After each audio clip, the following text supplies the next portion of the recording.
काला जादू। अपने बेटे रिशु के माथे से टपकते हुए पसीने को देखकर सविता की हालत खराब हो गई। ऐसा आज पहली बार नहीं हुआ जब रिशु नींद से घबरा कर जागा है। हाय मेरा बच्चा, न जाने किसकी नजर लग गई है तुझे। जब से मेरे बच्चे ने 10वीं के एग्जाम में स्कूल टॉप किया है तब से रोज बुरे बुरे सपने आने लगे हैं। हाँ माँ, मैंने आज फिर से एक काले साए को देखा। वो यहीं मेरी आंखों के सामने खड़ा था। माँ मुझे बचा लो माँ।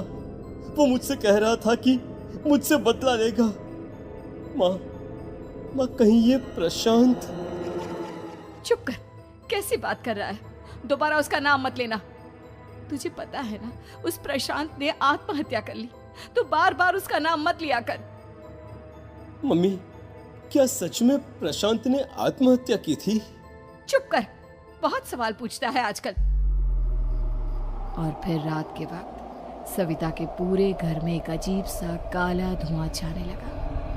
गहरी नींद में सोई सविता की जैसे ही आंख खुली उसका दम घुटने लगा। वो दौड़कर रिशु के रूम की तरफ गई जहां उसके दरवाजे पर घूमती एक काली परछाई देख वो बुरी तरह से घबरा गई। कौन है वहाँ? कौन है? सामने आओ। ये मैं हूँ, तुम्हारी काली करतूत।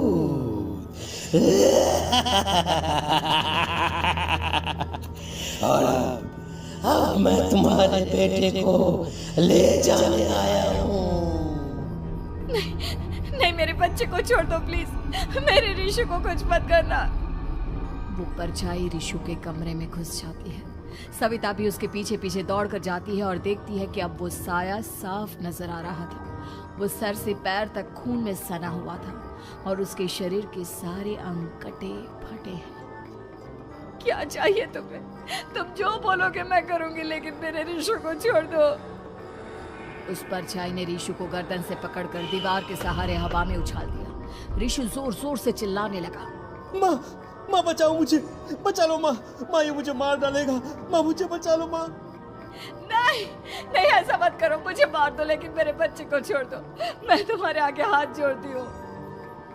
वो परछाई रिशु को जमीन पर गिरा देती है और अचानक वहां से गायब हो जाती है। रिशु, मेरा बच्चा, तू ठीक तो है ना? कुछ बोल बेटा, क्या हुआ है तुझे? मैं ठीक हूँ माँ। क्या हुआ था यहाँ पर? कुछ नहीं बेटा, कुछ नहीं। तू परेशान मत हो। हम कल ही गांव के बाहर जो तांत्रिक महाराज रहते हैं उनके पास चलेंगे। ठीक है माँ, हम जल्द ही उनके पास चलेंगे। मुझे बहुत डर लग रहा है माँ। ये बार बार मुझे डरावने सपने आना, ये सब हमारे साथ क्यों हो रहा है माँ? अगले दिन सविता अपने बेटे रिशु को लेकर गांव के बाहर तांत्रिक के पास जाती है। जिस जगह पर तांत्रिक रहा करता था वो जगह बहुत डरावनी थी। चारों तरफ कंकाल और खूब भूतियां नजर आ रही थी। गांव से दूर वीराने में उस जगह पर जोर से आंधी चल रही थी। रिशु ने डर कर अपनी माँ का हाथ पकड़ लिया। माँ मुझे बहुत डर लग रहा है। ये कैसी जगह है? देख बेटा, हमारे साथ जो कुछ भी हो रहा है उसका इलाज सिर्फ और सिर्फ ये तांत्रिक महाराज ही बता सकते हैं। अब यही है जो हमें प्रॉब्लम से बाहर निकाल सकते हैं। जैसे ही सविता और रिशु तांत्रिक की झोपड़ी के अंदर पहुंचे, वहां का नजारा देखकर उनकी आंखें फटी की फटी रह गई। तांत्रिक की झोपड़ी के अंदर कई सारे लोग अपनी गर्दन घुमा घुमा कर जोर जोर से चीख रहे थे। कौन हो तुम और यहाँ क्यों आई हो? महाराज, मेरे बेटे को कुछ दिनों से एक डरावनी काली परछाई नजर आती है और कल रात उसने मेरे बेटे पर हमला भी कर दिया।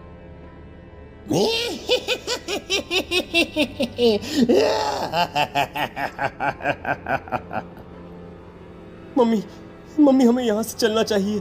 ये जगह मुझे ठीक नहीं लगती। नहीं बेटा, ऐसा नहीं कहते। रुक जाओ, 2 मिनट के लिए रुक जाओ। क्या कहा? काली परछाई? तुम्हारे बेटे पर किसी काली परछाई ने हमला किया? हाँ महाराज, वो कह रही थी कि वो मेरे बेटे को कुछ कर देगी। कोई उपाय बताइए महाराज, मेरे बेटे के साथ कुछ गलत नहीं होना चाहिए। तुमने किसी दूसरे के साथ गलत किया है। तो तुम्हारे साथ भी गलत होकर ही रहेगा। तुमने किसी की जान ली है, किसी को मार डाला है तुमने। नहीं महाराज, मैंने ऐसा कुछ नहीं किया। मैंने किसी की जान नहीं ली। मुझे कोई उपाय बताइए। लगता है तुम इतनी आसानी से नहीं मानोगी।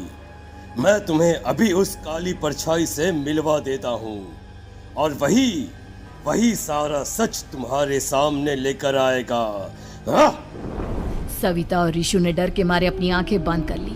तभी अचानक तांत्रिक की झोपड़ी में अजीबोगरीब आवाजें गूंजने लगी। सविता और ऋषु बुरी तरह से कांप रहे थे। आंखें खोलो और अपने सामने देखो। क्या यही है वो जिससे तुम कल रात को मिली थी? बताओ मुझे। हाँ, इसने कल रात मेरे बेटे के ऊपर हमला किया था। ये उसी लड़के की भटकती हुई आत्मा है जिसे कुछ दिन पहले तुमने मार डाला था। मम्मी ये महाराज क्या कह रहे हैं? क्या सच में आपने किसी की जान ली है, किसी को मार डाला है? अगर हाँ तो बताइए ना मम्मी, किसको मारा है आपने? किसको? तुम्हारी माँ इतनी आसानी से सच नहीं बताएगी बेटा। इसने एक बच्चे की जान ली है। कहीं उसका नाम प्रशांत तो नहीं महाराज? वो मेरा दोस्त है, मेरा मतलब मेरा पड़ोसी है। सही पहचाना। देखा सविता, तुम्हारा खुद का बेटा भी जानता है कि तुमने किसी के प्राणों की बलि चढ़ा दी और इसीलिए अब उसकी बुरी आत्मा तुम्हारे घर में भटकती है। मुझे माफ कर दीजिए महाराज, मुझसे बहुत बड़ी गलती हो गई। प्रशांत हमारे पड़ोसी का बेटा था।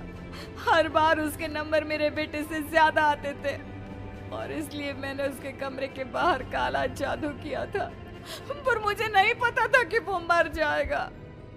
तुम्हारे उसी काले जादू वाली गुड़िया के अंदर एक बुरी आत्मा थी जिसने उस बच्चे के दिमाग पर बुरा असर कर दिया और उसी की वजह से उस लड़के ने अपनी बालकनी से कूदकर आत्महत्या कर ली। इसकी वजह सिर्फ और सिर्फ तुम हो, तुम।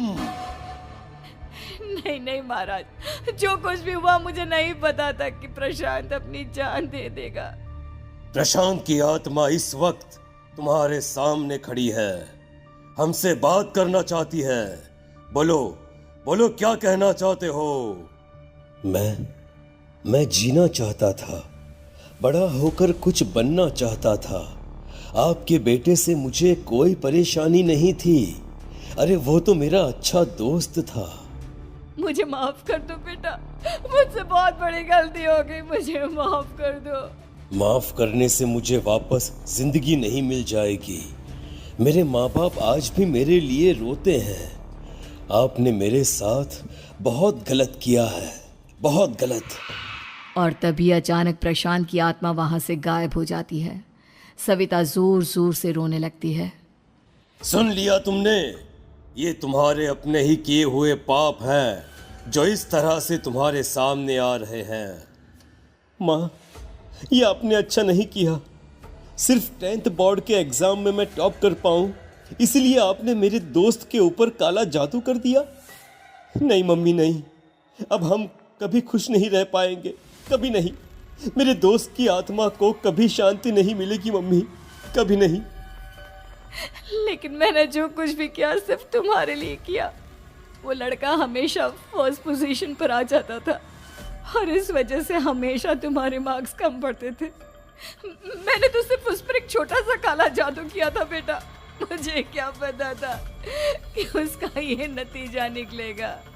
जिस गुड़िया को तुमने उस लड़के के कमरे के दरवाजे पर लगाया था, दरअसल उसके अंदर एक बुरी आत्मा का प्रवेश हो गया था, जैसा कि अक्सर काला जादू करते समय हो जाता है। मुझे अपनी गलती का एहसास हो गया है। मैं प्रायश्चित करना चाहती हूँ। आप बताइए मैं क्या करूँ? प्रशांत के घर जाकर उस काली गुड़िया को वहां से निकालकर यहाँ लेकर आओ। मैं उसे आग में जलाकर राख कर दूंगा और उसके बाद प्रशांत की आत्मा को हमेशा के लिए मुक्ति मिल जाएगी। अगली रात सविता चुपचाप अपने पड़ोसी प्रशांत के घर जाती है। प्रशांत के माँ बाप प्रशांत की मौत के बाद उस घर को छोड़कर हमेशा के लिए वहां से चले गए थे। जैसे ही सविता उस घर के अंदर कदम रखती है, उसका सामना अजीबोगरीब हैवानियत से भरी आवाजों से होने लगता है। ऐसा लग रहा था जैसे कोई बुरी तरह से चीख रहा हो। सविता जैसे ही प्रशांत के कमरे के बाहर पहुंचती है, वहां पर लटकी हुई गुड़िया के शरीर से खून टपकने लगता है। ये क्या हो रहा है? इस गुड़िया के शरीर से खून क्यों टपक रहा है? सविता हिम्मत करते हुए उस गुड़िया को वहां से उतारने की कोशिश करती है, लेकिन तभी अचानक से बहुत भयानक दिखने वाली औरत उसकी आंखों के सामने आकर खड़ी हो जाती है। मैं यहाँ से कहीं नहीं जाऊंगी, और अगर तूने मुझे यहाँ से हटाने की कोशिश की तो मार डालूंगी मैं तुझे। नहीं नहीं, मुझे तुम्हें यहाँ से ले जाना ही होगा, नहीं तो मेरा बेटा, उसकी जान को खतरा है। मैं तुम्हें नहीं छोड़ सकती। अगर तुम्हारे अंदर हिम्मत है तो मुझे इस घर से बाहर ले जाकर दिखाओ। और ऐसा कहकर वो औरत सविता के ऊपर हमला कर देती है और उसे हवा में उछाल उछाल कर जमीन पर पटकती है।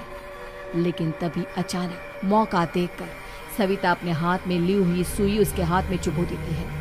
हाथ में सुई लगते ही वो औरत जमीन पर तड़पने लगती है। ये क्या किया तूने? ये क्या कर दिया? तुझे ऐसा नहीं करना चाहिए था।